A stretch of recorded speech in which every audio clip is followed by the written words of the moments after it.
So today we're here at Château Clos Lucé, which is basically about a mile up the road from the chateau we were at last time, Château Amboise, where we did our last video. This is the Leonardo da Vinci Chateau. This was his home, and you can see we're on the grounds now. Along the grounds, you'll see his inventions, kind of interactive areas where you could see some of his inventions. Kids would play with them. Chateau's behind me. It's a big piece of property. There's a lot of grass. So again, dog friendly. We got our two girls with us today. Again, we're not going to go inside because dogs are not allowed inside, but we're going to walk them around. It's a lot of gardens here, different than Amboise Chateau. There's definitely more grass area and walking paths and bridges. So it's definitely more scenic. We haven't been here before, so we don't know what to expect, but it's definitely a large piece of property. Admission was 20 euros each. Dogs are free. So we're going to check out the grounds and see what it looks like.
Just came down the stairs. The chateau is up there. It's actually not really a chateau. It's Leonardo da Vinci's house. So don't get me wrong, it's a big house, but compared to chateaus, it doesn't really measure up. So we're in the garden area now. This is the vegetable garden. This is more of a park-like setting. It doesn't give you that kind of large chateau feel, more of a literally someone's house, which it is. But the grounds are beautiful. We're walking the dogs, and there's these great pathways. So you can kind of take your time, walk through here, and you can see everything's kind of covered. It's very peaceful. There's a lot of children here today. It's a Monday, so a lot of field trips. You'll see a lot of kids. But as you come through here, you can see how scenic it really is. You have these bridges, pathways, little ponds, running water. Very peaceful and tranquil. The grounds are really nice. So we're going to keep walking through it, see how far back it goes.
We're at the south part of the chateau. We're almost at the corner where we make the final turn. And the cool thing about this chateau of Leonardo da Vinci is there are a lot of his inventions everywhere. So as you walk through this kind of park-like setting, You see the history, all the inventions he made, which are very impressive. He was definitely credited with a lot of things you probably didn't even know about, I didn't know about, including bridges, tanks, machine guns. And you get to see kind of like the history, which is kind of a great little bonus coming here. Get the history of Leonardo da Vinci. And you know, they have like the Mona Lisa paintings, obviously like other paintings of his. And if you look over there, you can see the inventions. So it's more of an interactive chateau than anything, and the grounds are very nice. It's great for the dogs because there's paths everywhere and there's a ton of grass. So it really is just like kind of going to the park on a Monday afternoon, but with Leonardo da Vinci as the host.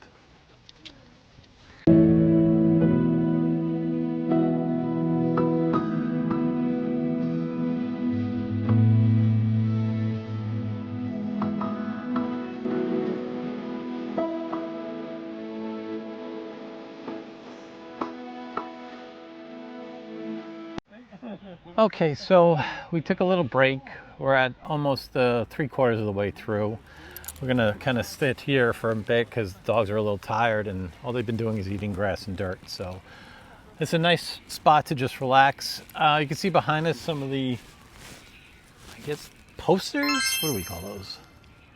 Yeah, they're screens of some of his inventions, some of his earlier works. And there's a lot of information, these kind of glass informational things as you go around the park. Some interesting facts is there's a bridge that goes from the Château to Amboise. We have a whole video on that we filmed a couple of days ago. It goes from there to this chateau, and they said that the king used to visit Leonardo da Vinci often using that tunnel from his castle to Leonardo's home. The gardens here are very well maintained and beautiful. There's many trees, so it's a pretty warm day, so it's nice and shady, and we have a nice cool breeze today. So it's not too bad with walking around with the two dogs are not getting overheated or anything. Lots of benches and places to stop and rest here. Although they don't technically allow picnics here. If you bring a few snacks, I don't think anybody would say anything. And lots of kids here today, so just be mindful of that your dogs need to be well behaved and on a leash because there are a lot of children here. Yes, so it is a nice kind of park-like setting. We did our video on Château Amboise, which is it's just a mile down the road. So it's a totally different experience because like we love Château Amboise because you could just spend a day in the town, go to the chateau. It only takes half hour to 45 minutes, go right back to town. Here is more, it's a park-like setting. Again, it's Leonardo da Vinci's house, so you don't get that chateau feel.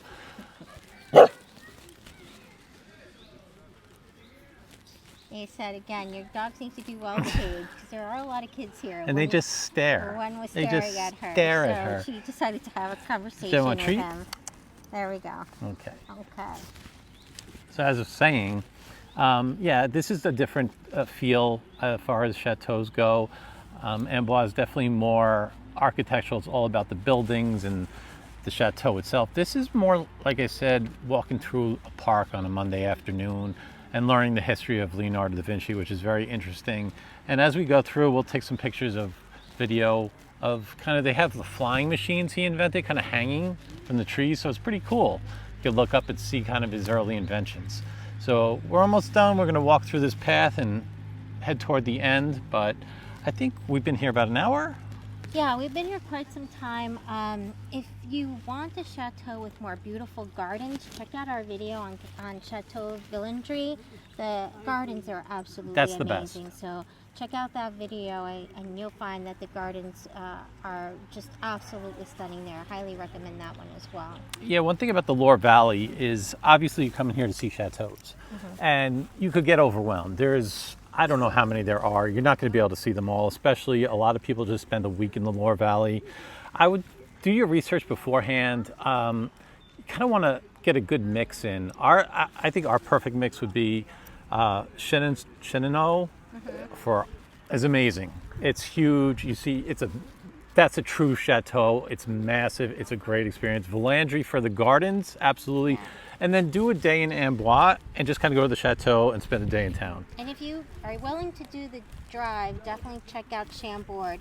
I mean, that is probably the biggest chateau you will find anywhere around here, and highly recommend that one as well. So thanks for watching, and we'll finish up our video as we exit the Da Vinci house.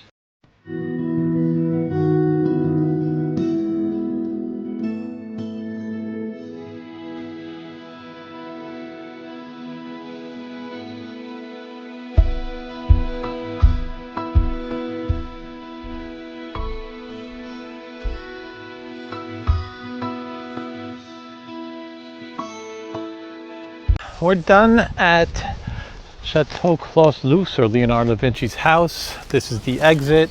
Final verdict, it was €20 to get in per person, which was a little steep. I don't think it was worth it. I mean, it's like going to a park more than going to a chateau. Amboise is much better.